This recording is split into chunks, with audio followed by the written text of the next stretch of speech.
السلام علیکم دوستو جی سپر ڈوپر ہٹ ڈرامہ سیریل اقتدار کی آنے والی ایپیسوڈ میں سمن شاہ کی چالاکیاں سامنے آئیں گی۔ وہ اپنی اور اپنی بہو یعنی مہرو نساء کی تصویریں تو سوشل میڈیا پر اپلوڈ کرتی ہے، مگر مہرو کی اپنے شوہر یعنی شاہ نواز کے ساتھ تو کوئی بھی تصویر نہیں ہوتی ہے۔ اس لیے وہ اپنے سیاسی انداز سے شاہ نواز کو سمجھانے کی کوشش کرتی ہے، کیونکہ وہ الیکشن میں کامیاب ہونے کے لیے بہت گہری چال چل رہی ہے، لیکن اسے یہ نہیں پتا کہ وہ اپنی ہی چال میں پھنس جائے گی۔ وہ لوگوں کی ہمدردی اور ووٹ حاصل کرنے کے لیے مہرو اور شاہ نواز کو قریب کرنے کی کوشش کر رہی ہے، لیکن اس کی یہ کوشش شاہ نواز اور مہرو کی محبت کو اور مضبوط بنا رہی ہے۔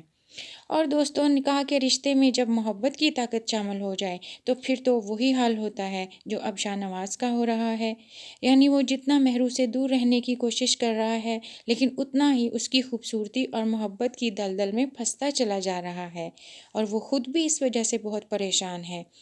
کیونکہ اس نے تو یہ شادی صرف اور صرف اپنے بھائی کو جیل سے چھڑوانے کے لیے کی تھی، اور اپنی ماں کو الیکشن میں کامیابی دلانے کے لیے۔ وہ صرف یہ چاہتا تھا کہ مہرو سے شادی کر کے وہ اس کو پریشرائز کر سکے، تاکہ وہ اپنے بھائی کے قتل کا کیس واپس لے لے اور اس کا جو شاہ نواز کا بھائی ہے وہ جیل سے رہا ہو جائے۔ پھر تو اسے اس رشتے کو ختم کرنا ہی ہے ہر صورت، کیونکہ سمن شاہ مہرو کو کبھی بھی اپنے بہو کے روپ میں کبھی بھی برداشت نہیں کرے گی، کیونکہ وہ تو اپنی بھتیجی کو عمل کو لانا چاہتی ہے۔ اور دوستو، دوسری طرف رافع بھی ابھی تک ذہنی طور پر عروج سے شادی کرنے کے لیے تیار نہیں ہوتا، کیونکہ وہ پوری طرح سے مہرو کو اپنے دل سے نہیں نکال سکا، اور اس بات نے عروج کو اور اس کی ماں کو بہت زیادہ پریشان کیا ہوا ہے، کیونکہ انہوں نے عروج اور رافع کی شادی کے لیے بہت چالیں چلی ہیں اور کسی حد تک اس میں کامیاب بھی ہو گئی ہیں۔